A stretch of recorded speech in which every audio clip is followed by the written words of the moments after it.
आज हम जो है हिडन गुडविल पर बेस्ड क्वेश्चन करने वाले हैं और वो क्वेश्चन है हमारा क्वेश्चन नंबर 41। अनिल और सुनील पार्टनर्स है यहां पर in a firm with fix capital. अच्छा, फिक्स कैपिटल का क्वेश्चन आ गया। कैपिटल फिक्स का मतलब क्या होता है? Capital do not change, current account use होते हैं। 2,40,000 इसकी कैपिटल है। They admitted Charu as a new partner for 1/4 share in profits. Charu नई पार्टनर है। Arpit wait for a moment. Share in sorry 1/4 share के लिए इसको एडमिट करा गया। 1 अप्रैल 2012 Charu brought ₹3,20,000 as her share of capital. Charu जो है कैपिटल लेकर आ रही है 3,20,000। गुडविल लेकर आ रही है नहीं आ रही? बताओ आपका क्या आंसर होगा इसके ना। गुडविल के बारे में कोई बात नहीं करेगी। Calculate value of goodwill and record necessary journal entries. हाँ जी, तो इसका सॉल्यूशन हम करने जा रहे हैं। देखो इस क्वेश्चन के अंदर, क्वेश्चन नंबर 41 के अंदर हमारे पास जो न्यू पार्टनर है, न्यू पार्टनर का नाम है चारू। चारू का जो शेयर है दैट इज 1/4 और चारू की जो कैपिटल है दैट इज 3,20,000। अब यहां पे गुडविल की एडजस्टमेंट कैसे करें? यहां पे सबसे पहले आपको क्या करना पड़ेगा, देखना पड़ेगा चारू की कैपिटल 1/4 के हिसाब से 3,20,000। तो इसको बेस ले लेते हैं हम और फर्म की टोटल कैपिटल देखते हैं कितनी होनी चाहिए। टोटल कैपिटल ऑफ फर्म कितनी होनी चाहिए एज पर चारू शेयर। हम देखिए चारू के शेयर के हिसाब से फर्म की कैपिटल कितनी होनी चाहिए। तो जो इसकी कैपिटल है 3,20,000, जो इसने 3,20,000 लगाया है उसको इसके शेयर के रेसिप्रोकल से मल्टीप्लाई कर दो। इसका शेयर अगर 1/4 है, 1/4 का रेसिप्रोकल होता है 4/1, तो ये आ जाएगा 12,80,000। ये कैपिटल फर्म के अंदर होनी चाहिए इसके शेयर के हिसाब से। ठीक है, अब देखिए एक्चुअल कैपिटल कितनी है। एक्चुअल कैपिटल कितनी है? पार्टनर्स के नाम क्या है? अनिल, सुनील, चारू। 3,20, 2,40, 3,20, तो 3,20 2,40,000 और चारू की भी कैपिटल कितनी है? 3,20,000। तो ये कितना आ जाएगा? 8,80,000। अगर आप देखें तो कैपिटल कितनी होनी चाहिए? कैपिटल होनी चाहिए इसकी 8,80,000, लेकिन according to Charu share, Charu के शेयर के हिसाब से 8,80,000 है, 12,80 होनी चाहिए।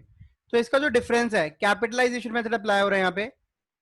ठीक है, कैपिटलाइज वैल्यू, कैपिटलाइज वैल्यू का मतलब क्या होता है? कितनी कैपिटल होनी चाहिए लेस एक्चुअल कैपिटल। कितनी कैपिटल है उसका डिफरेंस जो है वो गुडविल है।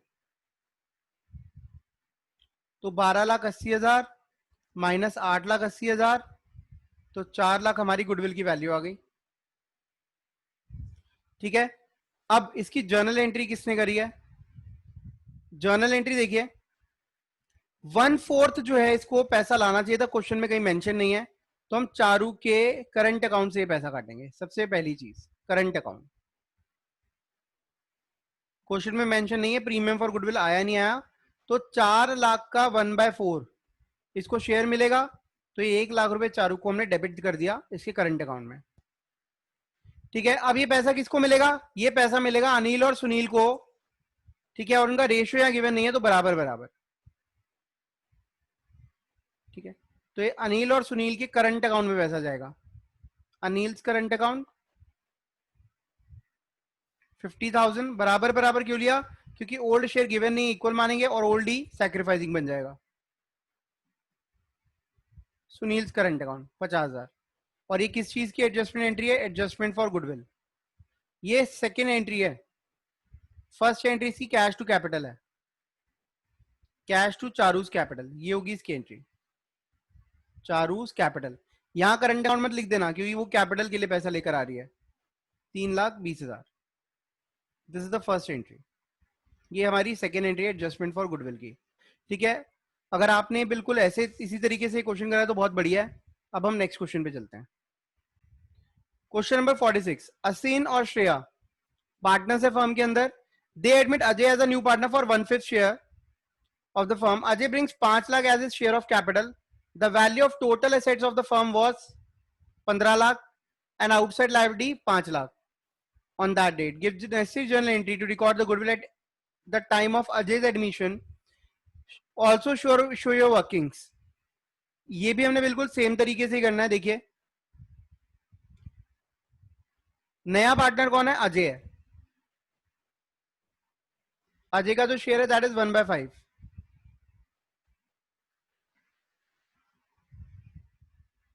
ठीक है, इसका शेयर है 1/5.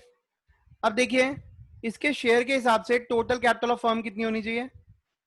Total capital of firm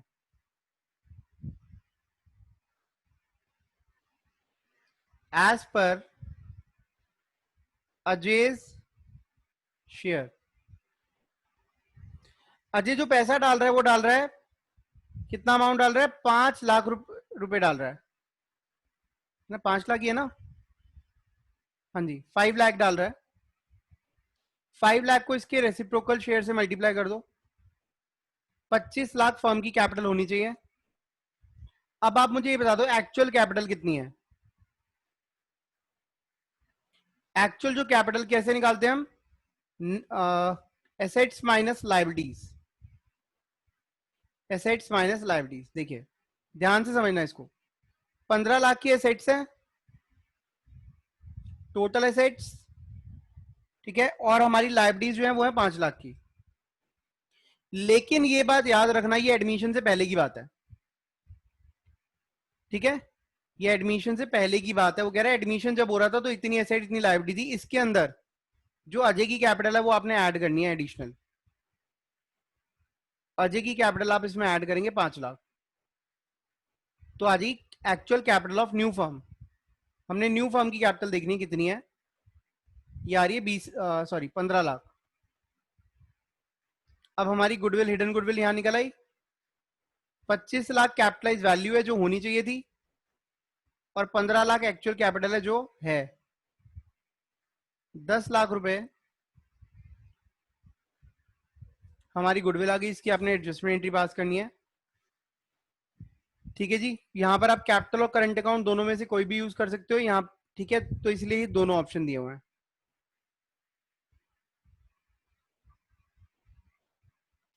question number 47 read करेंगे आप लोग मेरे साथ. Verma and Sharma are partners 5:3 में पार्टनर्स है. They admitted Ghosh as a new partner for 1/5 share. Ghosh 20,000 capital ला रहा है और 4,000 गुडविल का शेयर लेकर आ रहा है, अपना प्रीमियम लेकर आ रहा है. Give necessary journal entries when the amount of goodwill is retained in the business. ये अंडरस्टूड केस होता है. रिटेन इन द बिजनेस का मतलब क्या है? जो पैसा सैक्रिफाइसिंग पार्टनर्स को मिलता है गुडविल का शेयर, प्रीमियम फॉर गुडविल बढ़ता है उनमें, वो बिजनेस में ही रहेगा. तो मतलब कोई एंट्री पास इसमें एक्स्ट्रा नहीं होनी. When the amount of goodwill is fully withdrawn, जब वो सारा पैसा पार्टनर्स क्या करते हैं? निकाल लेते हैं. And third is 50% amount is withdrawn, आधा निकाल लेते हैं. When goodwill is paid privately. तो मैं आपको चारों केसेस करके दिखाऊंगा, इसमें हमारा पूरा कंसेप्ट रिवाइज हो जाएगा. देखिए क्वेश्चन नंबर 47. ठीक है, इसमें मैं आपको पहले ए केस. ठीक है, या फिर हम ऐसा कर सकते हैं पहले कॉमन एंट्रीज पास कर लेते हैं जो सभी के अंदर कॉमन है. ठीक है, तो कॉमन एंट्रीज है पहली कैश अकाउंट डेबिट टू, नए पार्टनर का नाम क्या है? Ghosh capital account.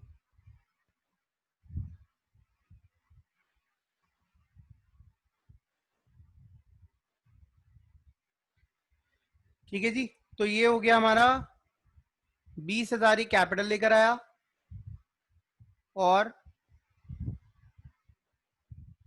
Premium for goodwill account 4,000 goodwill के लिए प्रीमियम लेकर आया. तो टोटल हो गया 24,000. ठीक है जी, ये पैसा आ गया. अब हमने करना क्या है? अब इस प्रीमियम फॉर गुडविल को बांट देना है.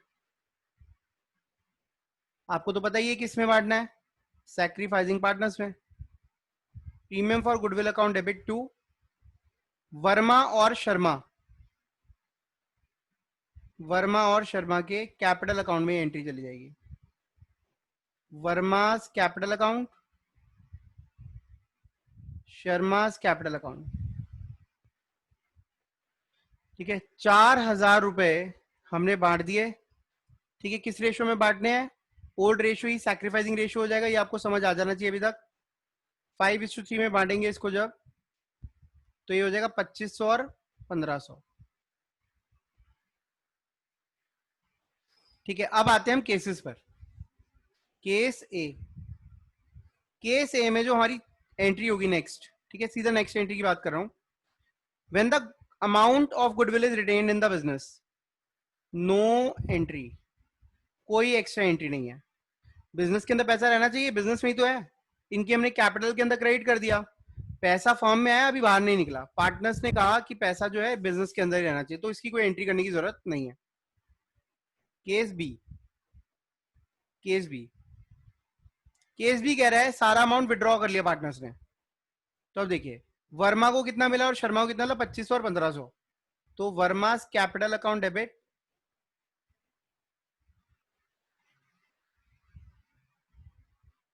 Sharma's capital account debit to cash. ये इन्होंने विड्रॉ कर लिया सारा पैसा, वेरी सिंपल। 2500, 1500 और यहां कितना निकला? 4000। ठीक है जी।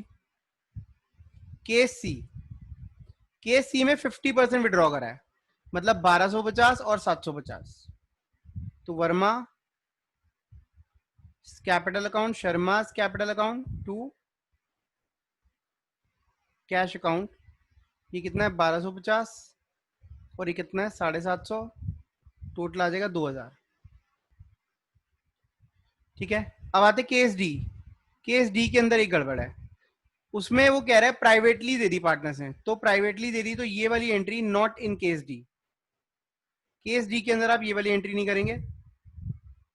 पार्टनर्स को पैसा चाहिए था, वो उनके घर भिजवा दिया गया, तो फर्म में उसकी कोई एंट्री होगी नहीं, तो आपने उसकी कोई जर्नल एंट्री करनी नहीं, ना प्रीमियम आने की।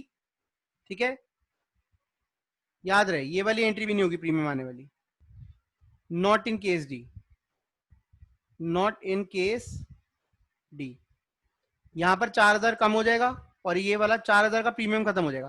प्रीमियम की एंट्री आनी नहीं, सिर्फ कैश टू कैपिटल की एंट्री आएगी, दैट्स इट। तो मैं केस डी के अंदर थोड़ा सा ये सेपरेट कर देता हूं केस डी को। ठीक है, केस डी के अंदर सिर्फ सिंगल एंट्री होगी और वो एंट्री होगी कैश टू होस्ट कैपिटल, बस यही एंट्री होगी और कोई एंट्री नहीं होनी। ठीक है, तो यहाँ 20,000, बाकी जो 4000 है उनको प्राइवेटली दे दिया गया, फर्म के खातों से उनकी एंट्री कोई नहीं होगी। ठीक है, अगर कोई डाउट है तो पूछ लो। हाँ जी, तो अब हमारा जो नेक्स्ट टॉपिक है, मैं आपको एक बार गो थ्रू करवा देता हूँ हमने अभी तक क्या क्या कर लिया, आपको याद रहनी चाहिए बातें। ठीक है, whenever our offline classes will start, तो ये चीजें रिवाइज होंगी यहाँ पर भी। Adjustment number 1, profit sharing ratio को कैलकुलेट करना, सैक्रिफाइस गेन निकालना। एडजस्टमेंट नंबर 2, पुराने प्रॉफिट्स को बांटना ओल्ड रेशियो में, याद है ये? Treatment of profits, old profits और losses. Adjustment number 3, treatment of goodwill, treatment of goodwill, ये भी हो गई। ये 3 एडजस्टमेंट हमारी हो गई, 5 एडजस्टमेंट थी। अब जो हम करने जा रहे हैं दैट इज एडजस्टमेंट नंबर 4, और वो एडजस्टमेंट नंबर 4 का नाम क्या है? इसका नाम है revaluation of assets and reassessment of liabilities. इसके पीछे मैं आपको एक कहानी सुनाता हूं। देखिए, कंसेप्ट समझ लें, जो बच्चे कंसेप्ट समझ सकते हैं उनके लिए तो बहुत बढ़िया है। ठीक है, बाकी कंसेप्ट करने में बहुत आसान है, समझने में काफी बच्चे समझते ही नहीं है ये चीजें। ये हुई क्यों? ये रीवैल्यूएशन टर्म आई कहां से, उत्पन्न कहां से हुई? तो आज मैं आपको वो बताने जा रहा हूं कि ये कहां से उत्पन्न हुई। देखिए, ए और बी 2 लोग हैं, आज ये बिजनेस शुरू कर रहे हैं। ठीक है, आज इन्होंने 5-5 लाख रुपए लगा दिए। ए ने भी 5 लाख लगाया, बी ने भी 5 लाख लगाया। टोटल फर्म के अंदर कितने पैसे आ गए? 10 लाख। 10 लाख में से इन्होंने एक शॉप ले ली। ठीक है, ये इन्होंने एक शॉप ले ली और ये शॉप की जो वैल्यू है ये है कुछ 4 लाख रुपए की। इन्होंने दुकान ली, मानोगे 2-2 लाख रुपए की, इनकी 2-2 लाख का कंट्रीब्यूशन हो गया दुकान के अंदर। ठीक है, अब क्या हुआ? अब पहले तो इनका रेशियो इक्वल था, अब ये रेशियो चेंज करना चाह रहे हैं 3:2 में चेंज इन PSR, या फिर ये कोई नया पार्टनर लेकर आ रहे हैं, ठीक है, या फिर कोई पार्टनर रिटायर हो रहा है, तीनों चैप्टर्स में सेम एडजस्टमेंट है, या एक्सपायर हो रहा है, रिटायरमेंट और डेथ, तीनों सिचुएशन में हमने क्या करा, ये 10 साल बाद की बात बता रहा हूं मैं आपको, आफ्टर 10 ईयर्स, ये आफ्टर 10 ईयर तीनों में से कोई भी एक चीज हो रही है, या तो समझ लो रेशो बदल रहा है, या सोच लो कोई नया पार्टनर आ रहा है, या सोच लो रिटायरमेंट हो रही है, डेथ हो रही है, ठीक है। अब मुझे एक बात बताओ, 10 साल हो गए, 10 साल, 10 ईयर्स, मैं तुमसे पूछ रहा हूं बच्चों, क्या तुम्हें याद है ये दुकान हमारी कितने की है? तो आप क्या बताओगे कितने की है? बैलेंस शीट चेक करोगे, आप कहोगे बैलेंस शीट देख लो सर, कितने की दुकान है? 4 लाख, 4 लाख की, ठीक है। क्या आज भी ये 4 लाख की है? नहीं सर, आज ये महंगी हो चुकी है, बस यही आपने समझना है कि वेल्थ एप्रिसिएशन हो गया, कैपिटल में एप्रिसिएशन हुआ है जो दिख नहीं रहा है। और आज अगर हम कहें सपोज हमारी बैलेंस शीट में वही 10 लाख रुपए पड़े हुए हैं, जिसमें से 4 लाख की दुकान है और बाकी 6 लाख की मिसलेनियस एसेट्स हैं, जो भी है, दोनों साइड हो गई हमारी इक्वल, ठीक है। 4 लाख की शॉप, 6 लाख, क्योंकि हमारी बैलेंस शीट की एक वीकनेस है, हमारे फाइनेंशियल्स की एक वीकनेस है, क्या है, हम अपनी एसेट्स को बुक वैल्यू पे दिखाते हैं, मार्केट वैल्यू पे नहीं दिखाते हैं, और तभी हमने अपनी शॉप जितने की ली थी उतने की दिखा रहे हैं, बल्कि डेप्रीसिएशन और लगा देंगे, कम की कर देंगे, लेकिन चलो मान के चलते हैं डेप्रीसिएशन नहीं लगा इस पे, ये लैंड था, ठीक है, खुला प्लॉट ले लिया था हमने, प्लॉट पे डेप्रीसिएशन नहीं होता। अब देखो हर चीज का बंटवारा हो गया, गुडविल का ट्रीटमेंट हो गया, रिजर्व्स को भी हमने बांट लिया ओल्ड रेशो में, है ना। 10 साल में इस दुकान की जो मार्केट वैल्यू है, आज सपोज ये दुकान हम बंद कर देते हैं, तो आप कहोगे 5 लाख एक बंदा लेगा, 5 लाख दूसरा बंदा लेगा, आप तो यही कहोगे क्योंकि अभी तक आपने कंसेप्ट नहीं पढ़ा। लेकिन अभी कहता है मैं छोड़ के जाना चाह रहा हूं, मेरे से काम नहीं होता, तो मैं उसको 5 लाख दूंगा, मैं कहूंगा 10 लाख का, 10 लाख की हमारी बैलेंस शीट है, 5 लाख पकड़, बी चला जाएगा, और मैं यहाँ पे क्या करूंगा पता है, मैं यहाँ पे ऐसे डांस करूंगा एक टांग उठा के भंगड़ा, ठीक है, और मुंह के अंदर मैं 1000 रुपए का नोट भी डाल लूंगा लुटाने के लिए। क्यों? ऐसा नहीं जीप पे टैटू बनवा लियो 1000 रुपए का। अब देखो ये मैं ऐसा नाच क्यों रहा हूं, क्योंकि मैं खुश हूं, क्योंकि बी जो था उसको अकाउंट्स नहीं आता था, मुझे आता था, और मैं पढ़ा कहाँ था तुम्हें पता ही है, शिक्षा एट स्कॉलर्स। अब क्या मेरे दिमाग में जब बी जा रहा था तो मुझे पता था ये दुकान की आज की डेट की मार्केट वैल्यू हो चुकी है 20 लाख, लेकिन क्योंकि हमने बैलेंस शीट में सिर्फ 10 लाख ही दिखाया तो हम तो 5 लाख ही देंगे ना बी को। इसी अगर हम इसी को एक्चुअल में देखें, अगर आज सेल करते हैं, आज बिल्डिंग हम बेच देते हैं तो कितने की बिकती, 20 लाख की, तो कितने का प्रॉफिट आ रहा है, 16 लाख रुपए का प्रॉफिट। तो बताओ ए और बी दोनों में प्रॉफिट बटना चाहिए था, 8 लाख इसको मिलना चाहिए था और 8 लाख इसको मिलना चाहिए था, यही होना चाहिए था भाई। वेल्थ तो एप्रिशिएट हुई है ना, तो इस प्रॉफिट में भी तो हिस्सा है बी का। अब बी जाते जाते वापस आ गई, कहता है अरे भाई एक बात बताओ, सीए को बुला लेते हैं या वैल्यूअर को बुलाते हैं और अपनी एसेट्स को एक बार वैल्यू करवाते हैं, और एसेट्स कितने की निकली, 20 लाख रुपए की, तो कितना पैसा उसको और देना पड़ा, 8 लाख रुपए और देना पड़ा, ठीक है। तो मैं टांग नीचे कर लेता हूँ, ये मैं टांग नीचे कर रहा हूँ, ठीक है, अब मैं टांग नीचे कर लूँ,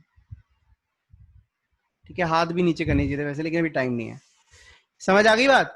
तो इन हिडन प्रॉफिट्स को निकालने के लिए कि भाई एसेट्स में भी तो एप्रिसिएशन है, अच्छा इसका उल्टा भी हो सकता है, नुकसान भी हो सकता है। फॉर एग्जाम्पल ये 4 लाख की चीज आज की डेट में मार्केट वैल्यू इसकी सिर्फ 1 लाख रह गई, तो उस केस में नुकसान भी जो है वो 3 लाख का जो नुकसान हो रहा है वो भी हमें ए और बी में डिस्ट्रीब्यूट करना चाहिए।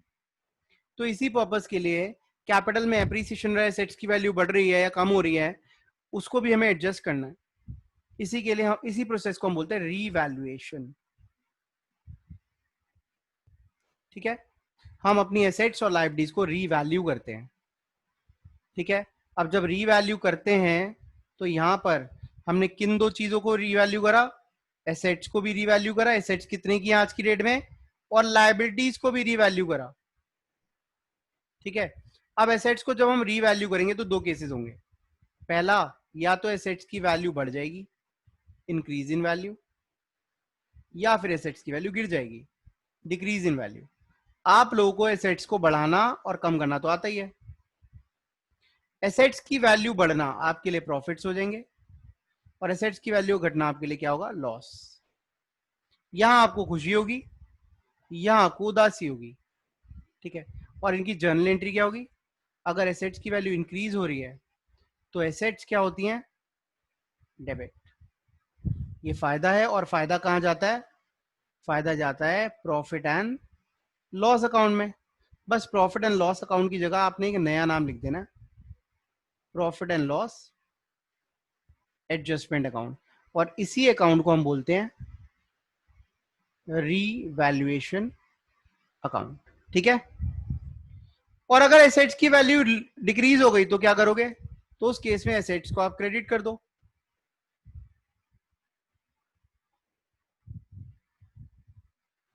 ठीक है। और यहां पे डेबिट क्या होगा, profit and loss adjustment, profit and loss adjustment account,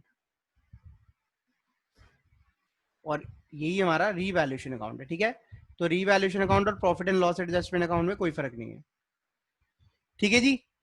तो आपको दो एंट्रीज पता चल गई, एसेट्स की वैल्यू बढ़ने पर और एसेट्स की वैल्यू घटने पर। याद रहे, नुकसान डेबिट होता है तो वहां पे पीएनएल अकाउंट डेबिट हो गया, फायदा क्रेडिट होता है तो पीएनएल अकाउंट क्रेडिट हो गया। अब आते हैं लायबिलिटीज की बात, लायबिलिटीज की बात करते हैं। लायबिलिटीज में भी दो केसेस हैं, इंक्रीज इन लायबिलिटीज, एकदम से अचानक आपकी लायबिलिटी में बदलाव आ गया, बढ़ गई, क्यों बढ़ गई, एग्जिस्टिंग लायबिलिटी, कोई नई नहीं है ये लायबिलिटी, ठीक है। ये पुरानी लायबिलिटी थी लेकिन सही वैल्यू पे नहीं थी, जैसे कोर्ट में कोई केस आ गया, वर्कमैन कॉम्पेंसेशन रिजर्व ज्यादा देना पड़ गया। याद है ना, रीवैल्यूएशन की एंट्रीज करवाई थी मैंने रिजर्व्स के केसेस में कि बेटा देखो, अगर वर्कमैन कॉम्पेंसेशन रिजर्व में 10,000 पड़े हैं और क्लेम आ जाए 15,000 का, क्लेम 15 का आ जाए तो 5,000 आपको रीवैल्यूएशन में डालना है। अब लायबिलिटी बढ़ रही है तो यहाँ आप खुश हो गए, दुखी हो गए, यहाँ पे हम दुखी हो जाएंगे, और अगर डिक्रीज हो रही है तो यहाँ हम खुश हो जाएंगे, ठीक है। लॉस के केस में profit and loss adjustment account debit हो जाएगा,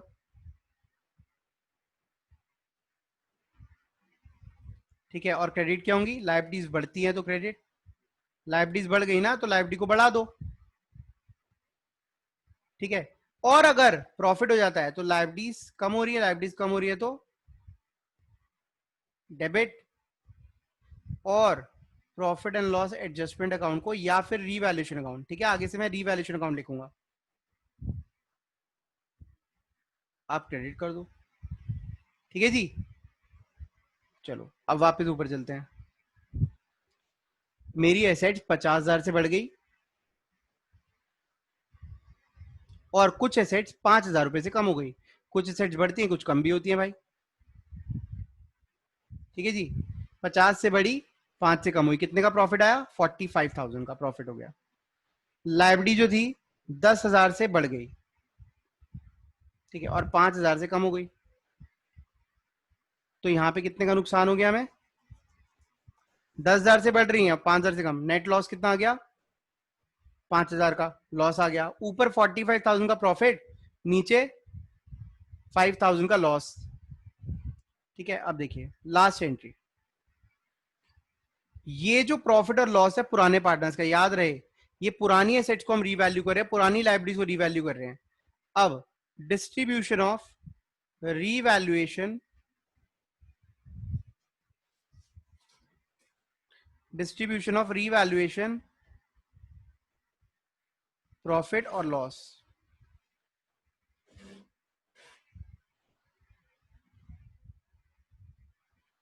प्रॉफिट और लॉस, इसको डिस्ट्रीब्यूट कैसे करें। अब देखिए, जब रीवैल्यूएशन प्रॉफिट आता है, रीवैल्यूएशन प्रॉफिट आता है, तो इन दैट केस हम रीवैल्यूएशन या फिर profit and loss adjustment account को डेबिट कर देते हैं, क्योंकि प्रॉफिट कौन सी साइड पे खड़ा होता है, क्रेडिट पर पड़ा होता है। अब क्रेडिट से उठा के हमने उसको डेबिट कर दिया और ये किस में बांट दिया, पार्टनर्स के कैपिटल या फिर उनके करंट अकाउंट में, ठीक है। रेशियो क्या होना चाहिए, ऑब्वियसली ओल्ड रेशियो, अभी तक कुछ नया हुआ नहीं है, तो जो प्रॉफिट या लॉस होगा वो ओल्ड रेशियो में बटेगा। और अगर रीवैल्यूएशन लॉस का केस आता है, revaluation loss, in that case entry reverse हो जाएगी, पार्टनर्स कैपिटल और current account debit to revaluation account. ठीक है, ये भी कैसे बैठेगा, ओल्ड प्रॉफिट शेयरिंग रेशियो में। तो ये हमारी स्टोरी थी रीवैल्यूएशन की। ठीक है जी, अब थोड़ा सा और आगे चलना है। लेजर्स, जर्नल एंट्री के बाद लेजर बनाते हैं, तो यहाँ पे हमारे पास एक नया लेजर आ गया और उस लेजर का नाम है revaluation account.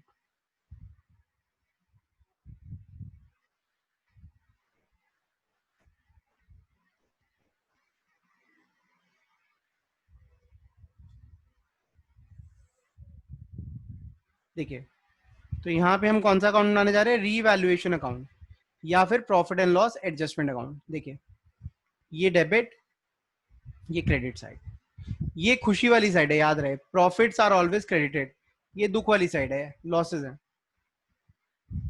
Particulars amount, particulars amount. देखिए, खुशी वाली साइड कौन कौन सी चीजें खुशी देती हैं, increase in assets, by increase in assets, जब भी एसेट्स बढ़ेगी यहां आ जाएगी। और दुख वाली साइड पे क्या आएगा, decrease in assets, decrease in assets, यहां आ जाएगा। ठीक है, यहां पर आ जाएगा by increase, decrease in liabilities, liabilities की वैल्यू में गिरावट, और यहां आ जाएगा to increase in liabilities.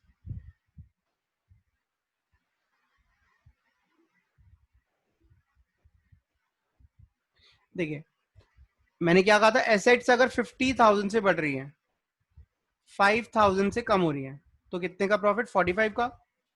Liabilities 10,000 से बढ़ रही हैं और 5,000 से कम हो रही है। ठीक है, अब यहाँ पे देखिए हमारा नेट प्रॉफिट और लॉस आ जाएगा। क्रेडिट साइड अगर ज्यादा है तो प्रॉफिट, डेबिट साइड ज्यादा है तो लॉस। तो यहाँ 55 माइनस 50, ये रीवैल्यूएशन प्रॉफिट आ गया 40,000 का। इसको आप बांट देंगे पार्टनर्स के अंदर। ठीक है, जो भी पार्टनर्स है, सपोज ए और बी हैं, तो प्रॉफिट शेयरिंग रेशियो में। और अगर डेबिट साइड ज्यादा है तो there will be revaluation loss, revaluation loss आ जाएगा। इसको भी आप डिस्ट्रीब्यूट कर देंगे, इसको नोट डाउन कर लो। ठीक है, एंड कनेक्ट करिए नेक्स्ट क्लास पे, फटाफट कनेक्ट करिए।